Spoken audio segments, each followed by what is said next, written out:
From the studios of Farm Journal Broadcast, this is AgDay.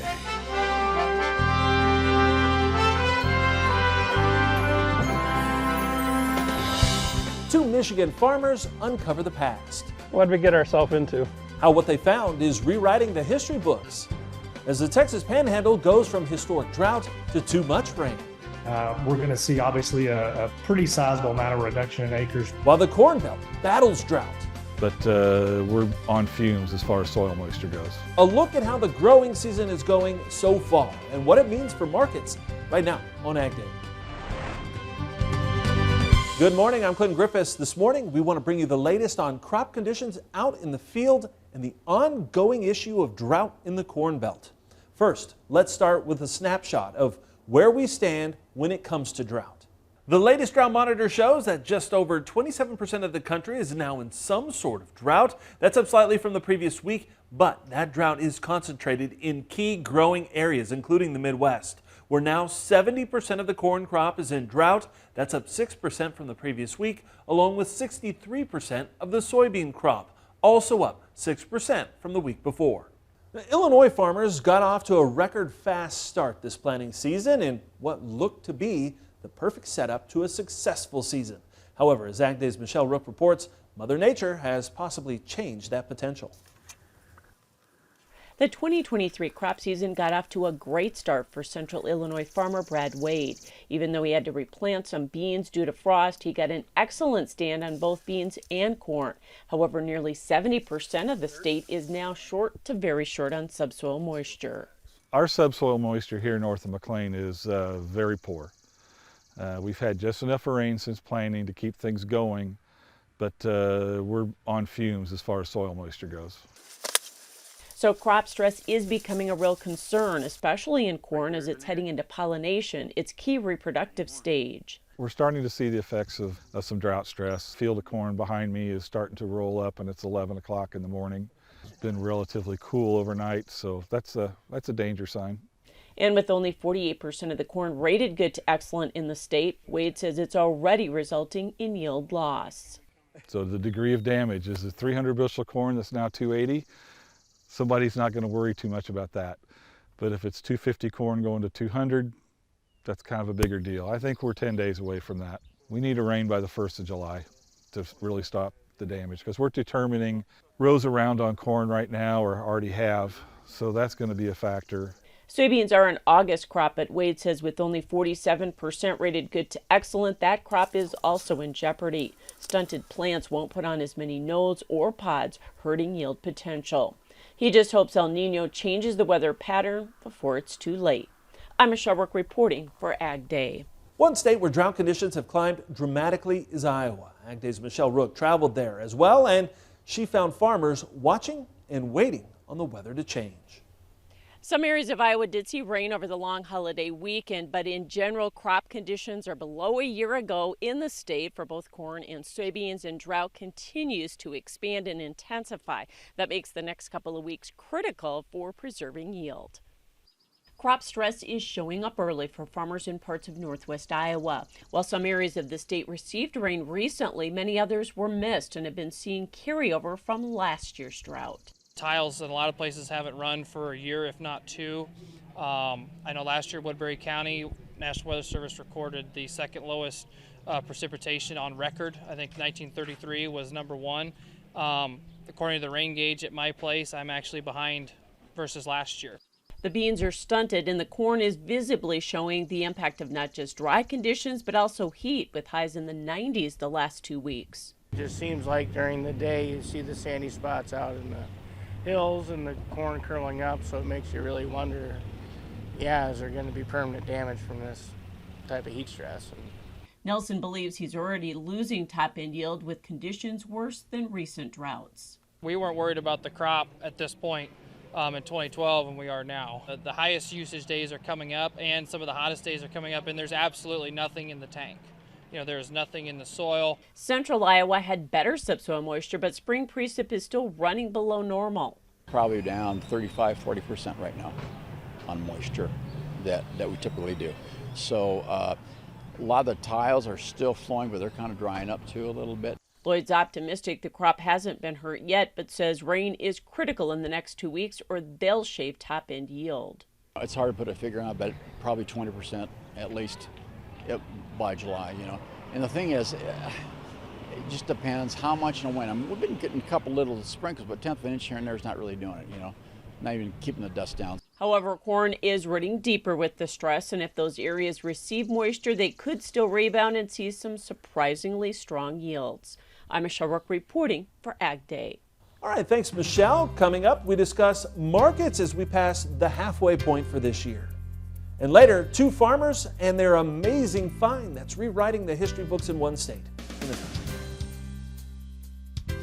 AgDay is brought to you by EndZone from Farm Shop MFG, which allows you to rehydrate your soybeans from 10 to 13%. On a 20,000 bushel bin, that's an extra semi-load added to your bottom line. Order your EndZone fan control now for as low as $2,900 while supplies last.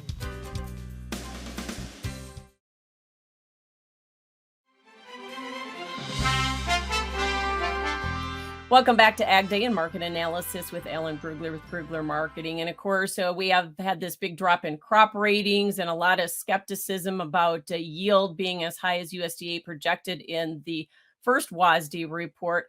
You know, does USDA have to come down in yield here now in the July WASDE, Alan? Well, they don't have to, at least if you're only looking at crop condition ratings, because they don't officially consider those. They aren't part of the yield equation that WASDE and the World Outlook Board use. They primarily rely on NASS, which doesn't have a July estimate. That'll be August. Then they look at satellite sensing. They certainly could say that weather-adjusted trend yield needs to come down based on the weather, and I would expect that if they do so, it would be fairly cautious.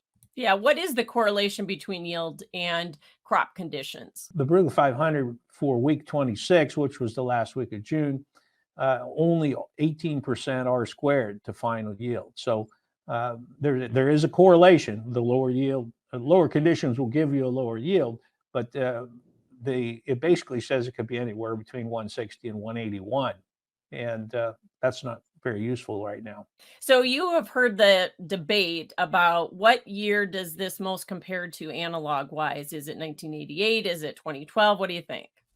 Well, I think we've got some similarities to those other drought years. You have to remember, even in the drought years, though, you've got some that were early droughts and some that were late droughts. 2012 really didn't get serious until after the 4th of July. The crop ratings in Illinois, the last week of June was actually the last decent week for them in 2012.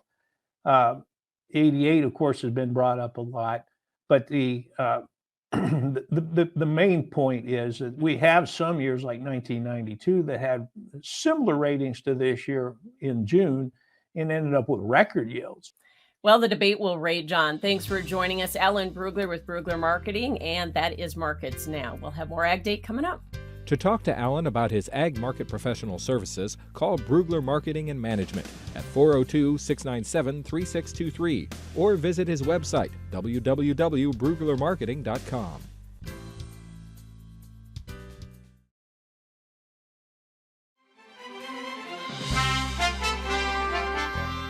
Welcome back to AgDay. Joining us again with analysis is Brad Koima with Koima Varlick. Let's look ahead here in terms of the cattle outlook. The first 6 months of the year, Brad, we had record cash prices, record futures prices.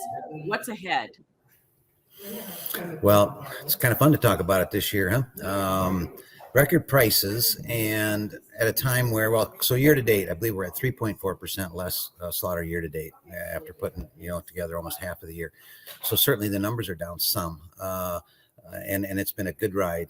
We've had great demand. I think there's 2 components to why we got here: great demand, but the big thing is the fact that we are super hyper current, which has given the producer a little bit of leverage. But I would suggest that we haven't even begun to touch how tight the numbers are going to become later on as we look forward.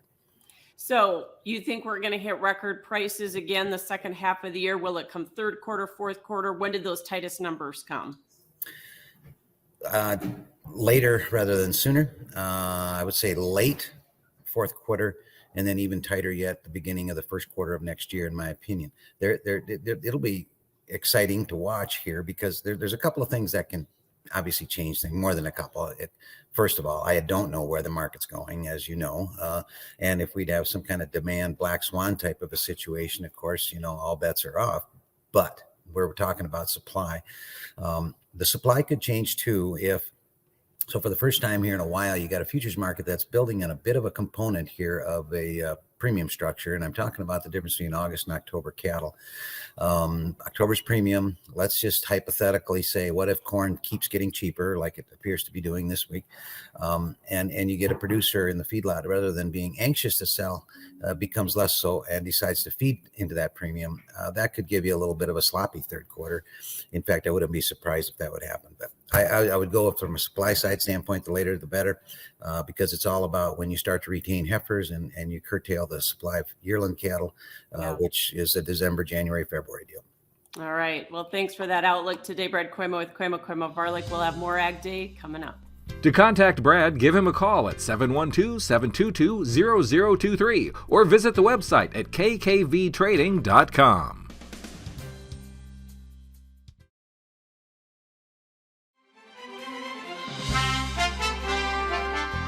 Checking on crop conditions in the South, it was a long cotton planting season for farmers in Texas. As Farm Journal's Tyne Morgan reports, the state has been on a roller coaster when it comes to weather.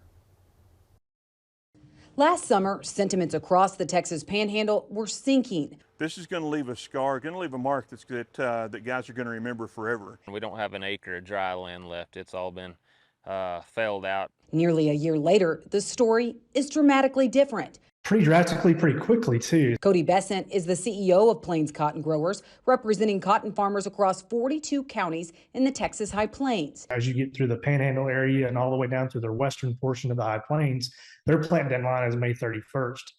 So we've obviously surpassed that. But as you move south, that deadline was later, and more of the cotton crop was able to get planted this year. But it's definitely a different story, depending on where you travel in the Panhandle.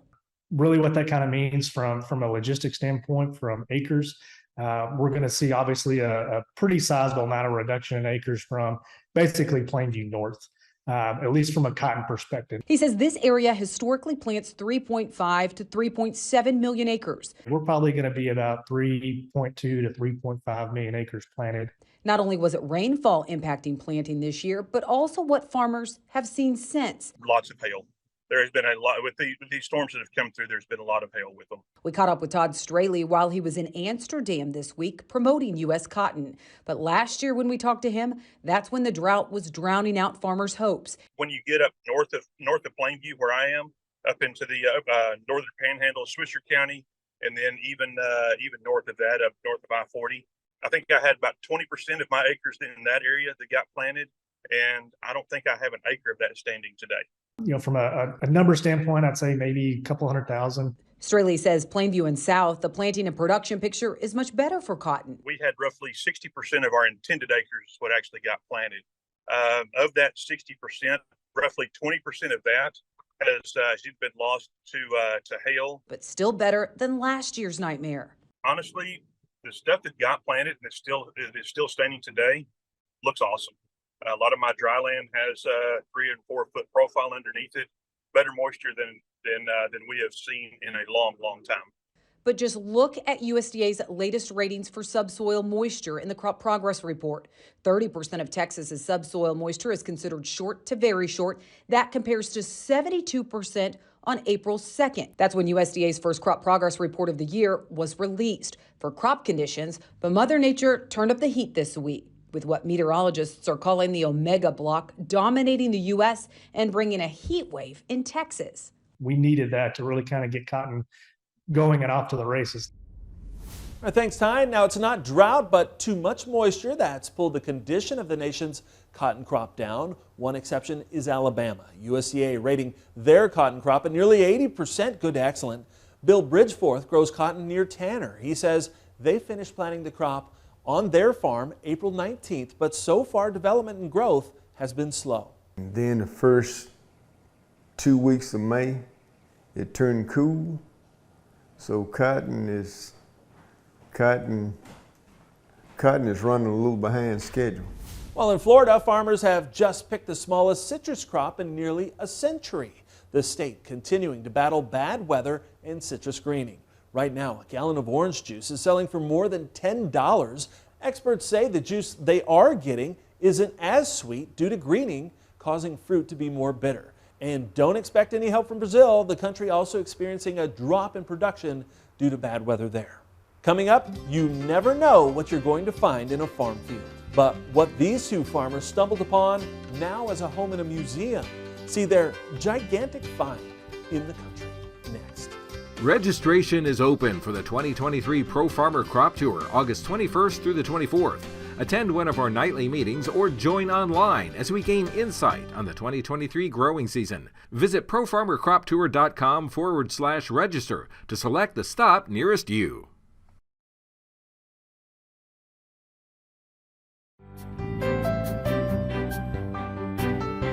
From planting to harvest, farmers make their living from the land, but they aren't the first to call it home, as two farmers in Michigan recently discovered while attempting to upgrade their field tile.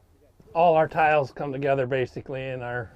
Then they go out, keep head on out going down down the there. ditch, Yeah. basically. In 2015, a week before harvest, neighbors Trent Satterwhite and Jim Brisley began installing a field tile lift station on this newly acquired 40 acres in Chelsea, Michigan. We actually had a backhoe and a mini excavator, so one of us on each side. We're trying to be on each side so that we could not have as big a hole. Until they hit something hard and pulled up what looked like a fence post. And I asked Jim, did you bury any fence here? And he said, no. What was your first thought when you hit something? I just wanted to get the tiling done. What did we get ourselves into? What they got into was a massive pile of bones. Another foot, we could have missed it completely. The discovery made clear as next a pelvis bone with its honeycomb texture emerged from the hole. We actually went and read the laws first to see what kind of trouble we were in or we could get ourselves into. And well, who owned it? Yeah, you know, basically. I mean, who's, yeah. Who has the rights, and it come down to it's private land. It belongs to the landowner, and he calls the shots. Next, they made a phone call. We called down to the university and talked with them. And they said, well, the world expert is here at U of M. University of Michigan's Dr. Daniel Fisher. It's actually not as unusual as you might think. The global mammoth expert picked up the phone. Tell me more. And we talked a bit, but it pretty soon became clear that what was really needed is to see them in person. With harvest looming. Our fear was down the road they found a mastodon about 20 years ago, and they were like 6 months digging that one up. By the next day, an entire team was assembled and ready to excavate the prehistoric mammoth from its 15,000-year slumber. I think they were impressed by how exciting it was. It was like a circus that day because there was people coming down here and looking, and it wasn't a fast process. Dan was handing them out of the hole, telling them what number rib it was and everything else. He knew exactly what that animal was. The final find, a massive hybrid mammoth skull with both 9-foot tusks still attached. We lifted it up and had a flatbed truck pulled up, and we were able to set everything gently down onto foam pads. The discovery is significant as evidence suggests the animal was scavenged and purposely sunk to the bottom of a pond by humans. At the time we did this excavation, nobody yet knew that humans were in this part of Michigan 15,500 years ago. It changed the record books. And also, Dan had told us it proves that there was a land bridge at one time. For farmers focused on one season at a time. It kind of lets you see that we're just a little dot on this map as far as time span of 18,000 years. Yep. Our lifespan's a dot on this. And it's why they're making the most of the experience, even renaming the operation. There's been a lot of spin-offs. There was a coffee shop that had a mammoth mocha. From a newly purchased property. I had just bought this 40-acre chunk, and somebody asked the neighbor what he thought about it, and he says, well, at least you didn't find an oil well. To the discovery of a lifetime. It's a harvest they'll never forget. I think when everybody was a little kid, they always wanted to find a arrowhead or a dinosaur bone or something, you know. We're just bigger kids with bigger toys is all. Jim Brisley donated the mammoth bones to the University of Michigan Museum, where they are now on display. And that's all the time we have this morning. We're sure glad you tuned in. From all of us here at AgDay, I'm Clint Griffiths. Have a great day.